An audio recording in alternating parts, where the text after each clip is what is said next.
اچھا، اب یہاں پر ایک لوگوں نے اس لحاظ سے ایک اعتراض بھی کیا. آغا بہجت بھی فرماتے تھے کہ اگر آب زمزم میں خاک شفا ملائی جائے تو اور بیماروں کو دیں تو ہر قسم کے بیمار کو شفا مل سکتی. آب زمزم کے اندر خاک شفا، اصلی خاک شفا اگر ملا کر دی جائے تو لوگوں نے، بہت سے وہابی حضرات نے اس کے اوپر یہ اعتراض کیا کہ بھائی اگر ایسا ہی ہے تو پھر آغا سیستانی خود علاج کے لیے جو انہوں نے کیوں نہیں استعمال کر لیا آب زمزم کے اندر جو ملاتے خاک شفا اور وہیں پہ اپنا علاج کر لیتے، اور کیوں آیت اللہ حافظ بشیر نجفی جو ہے وہ گئے اور علاج کے لیے یہ کیوں نہیں زمزم اور خاک شفا کو استعمال کیا، اور کیوں رہبر معظم تھوڑے دن پہلے اسپتال میں آپریشن کے لیے گئے، کیوں نہ اس کو استعمال کر کے شفا یاب ہو گئے، یعنی طنز کیا ایک لحاظ سے. تو ہمارے علماء نے اس کے بڑے جواب دیے. دیکھیے، پہلے آسان ترین جواب تو یہ کہ دوا الگ چیز ہے، شفا الگ چیز ہے. خاک کربلا اور زمزم دوائیں نہیں ہیں، اس میں شفا قرار دی گئی. دوا تو آپ کو الگ سے کرنی کیونکہ حکم خدا ہے کہ دوا آپ کو کرنی.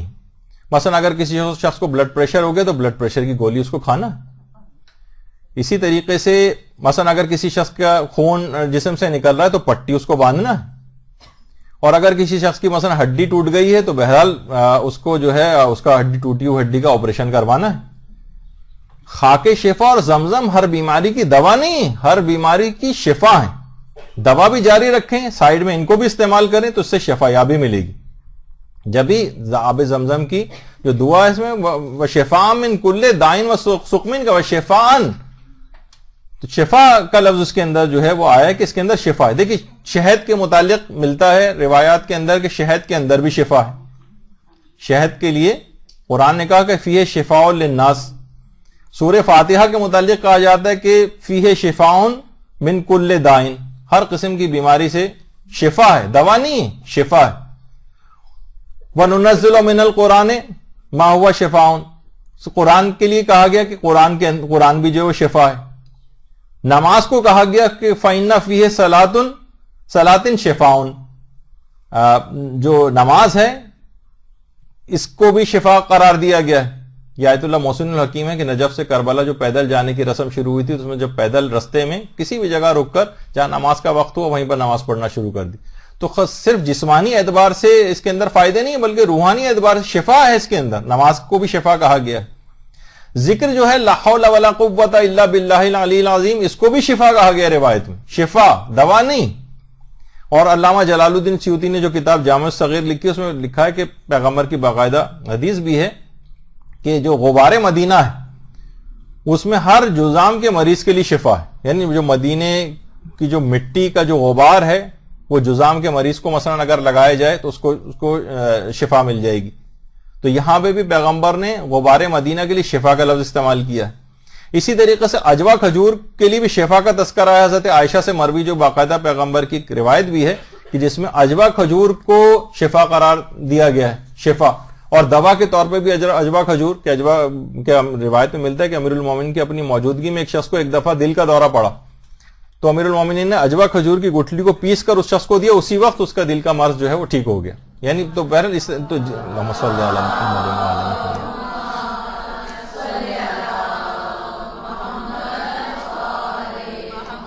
اچھا، اجوا کھجور کی بھی کتنی الگ الگ کوالٹیز کی جو اجوا کھجور آتی ہے اور الگ الگ ورائٹیز ہیں اس کی. تو وہ کوشش کریں کہ آپ اچھی والی اجوا کھجور جو ذائقے میں بہت اچھی ہوتا ہے، لوگ سستی ترین وہاں جاتے ہیں 10 ریال کی اور اس طرح سے جو ہے وہ جو ملتی ہیں سوکھی ہوئی ٹائپ کی، تو بچے عام طور پہ بھی کھانا اس کو پسند نہیں کرتے. اس کی اچھی ورائٹی اور اچھی کوالٹی کی جی چیزیں بھی آتی ہیں تو وہ آپ کوشش کر کے ایسی آپ اجوا کھجور منگائیں، اس کو گھر میں استعمال کروائیں. اس کے بہت زیادہ جو ہے فائدے، شفا ہے اس کے اندر. اسی طریقے سے باقاعدہ روایات کے اندر علماء نے سارے جوابات دیے اس بات کے. لوگ جو کھانے پینے کی چیزوں پہ ہم کہتے ہیں نا کہ جناب اس کے اندر شفا ہے اور تبرک امام حسین کے اندر شفا ہے، اور تو اس پہ لوگ اعتراض کرتے ہیں. تو آپ کے سامنے یہ سب چیزیں بھی رہے. مثلا روایات کے اندر اونٹ کے دودھ کے متعلق کہا گیا کہ اس میں شفا ہے، حتیٰ کہ اونٹ کے پیشاب کے متعلق کہا گیا کہ شفا ہے. اسی طریقے سے حدیث کے اندر یہ بھی آیا ہے کہ گائے کے دودھ میں ہر بیماری کی شفا ہے، شفا.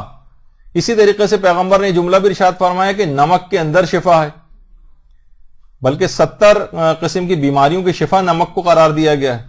اسی طریقے سے مومن کے وضو کے اندر جو پانی استعمال ہوتا ہے، مومن جو وضو میں پانی استعمال کرتا ہے اس کو بھی کہا گیا کہ 70 دردوں کی شفا ہے. کتنے ایسے افراد ہیں جو نفیسہ خاتون کا واقعہ ملتا ہے کہ جو انتہائی بلند معیار کی عارفہ خاتون تھیں، اور ان کے وضو کا پانی کافر تک لوگ جمع کر کے لے جاتے تھے اور اپنے مریضوں پہ لگاتے تھے اور وہ شفا یاب ہو جاتے تھے.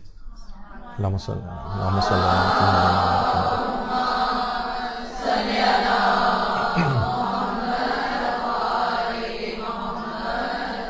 تو علماء اس طرح کی کتنی مثالوں کے ذریعے دشمنان اہل بیت کو بھی جواب دیتے ہیں کہ انہوں نے اگر طنز کیا کہ خاک شفا سے علاج کر لیتے اور زمزم پی کے علاج کر لیتے تو وہاں جانے کی کیا ضرورت تھی علاج کے لیے. تو اس میں بھی انہوں نے جواب دی کہ ان سب چیزوں کے اندر شفا ہے، یہ دوا نہیں کہا گیا. دوا تو اپنے جو ہے وہ اسلامی حکم ہے، اس کو کرنا. ابن کثیر دمشقی نے باقاعدہ ابن تیمیہ جو کہ وہابی فرقے کا باقاعدہ سرخیل ہے اور اسی کے ذریعے ان کے سارے عقائد جو بنے ہیں، باقاعدہ البدایہ والنہایہ جو ابن کثیر دمشقی کی کتاب ہے اس کے اندر بھی اس کا تذکرہ ہے کہ ابن تیمیہ جو تھا، جو وہابی فرقے کی جس نے بنیاد رکھی ہے، خود اس کی جو قبر ہے دمشق میں، سیریا میں، شام میں، دمشق میں. تو لوگ اس کے مرنے کے بعد اس کے غسل میت کا جو پانی تھا اس کو لے گئے تھے، اس کے ماننے والے، اور بے انتہا رو رہے تھے اور گریا کر رہے تھے اور کہہ رہے تھے کہ اس کو ہم پیئیں گے، اس سے ہمیں شفا ملے گی. یعنی ابن تیمیہ کے غسل کا جو نجس پانی تھا اس کو پینے میں شفا سمجھ رہے تھے وہ. سبحان اللہ. یعنی ابن تیمیہ کے غسل کا جو نجس پانی ہے اس میں تو شفا ہو اور تربت امام مظلوم میں شفا نہ ہو. اچھا، اسی طریقے سے ابن ناصر الدین دمشقی نے باقاعدہ لکھا ہے کہ خاک قبر ابن تیمیہ جو ہے اس کو بھی لوگ شفا کے لیے لے جاتے تھے، اس کی قبر کی مٹی کو، اور اس کے معتقدین اپنی آنکھوں میں سرمے کے طور پر لگایا کرتے تھے. تو افسوس ہے کہ ایسے افراد آج قبر جو امام حسین کی جو خاک ہے اس کے شفا یاب ہونے کے لحاظ سے اس کے انکاری ہیں، اور ان لوگوں کے ان تمام نجس پانی اور اس طرح کی ان کی قبروں کی مٹی کو جو شفا سمجھتے رہیں. اور علامہ ذہبی نے تو باقاعدہ لکھا ہے کہ لوگ امام بخاری کی جو قبر ہے، امام بخاری کی قبر جو ازبکستان ہے وہاں پر سمرقند میں، وہاں پر ان کی قبر کی مٹی کو شفا کے لیے جو ہے اٹھا کر لے جایا کرتے تھے. تو اگر کوئی ہم پر یہ اعتراض کرتا ہے تو یہ اعتراض اس کے اوپر بھی پلٹتا ہے کہ آپ بھی تو علاج کرواتے ہیں.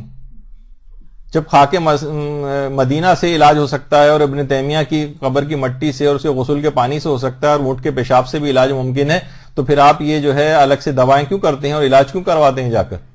تو جو ہم پر اعتراض ہوگا وہ اعتراض پلٹ کے ان کے اوپر بھی جائے گا، لیکن آپ کو اس کا جواب پتا ہونا چاہیے. تو دوا کے ساتھ شفا کی چیزوں کا بھی اہتمام کریں تو یہ تمام چیزیں کھانے پینے کی میں بھی اس انداز سے شفا ہوتی. تو اسی طریقے سے کھانے پینے کی جو چیزیں، جیسے کہا جاتا ہے کہ امام حسین علیہ السلام کی مجلس عزا کا جو تبرک ہے،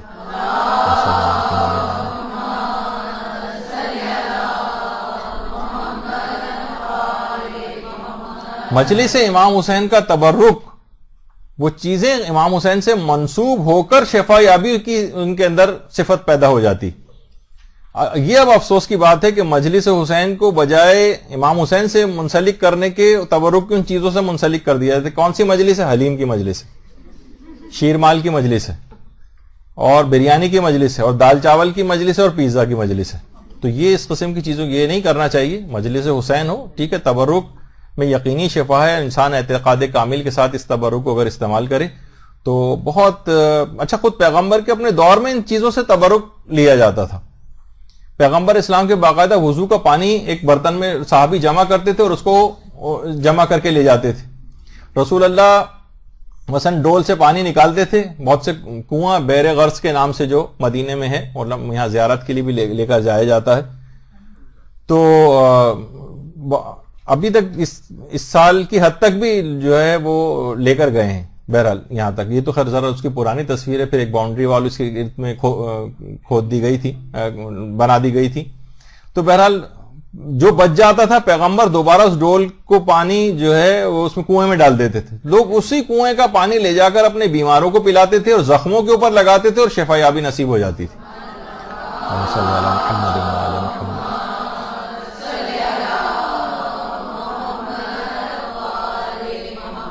اور اسی کنویں کے پانی سے ایک روایت کے مطابق پیغمبر کو غسل بھی دیا گیا.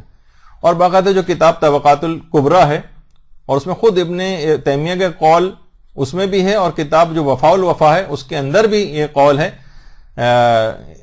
ابن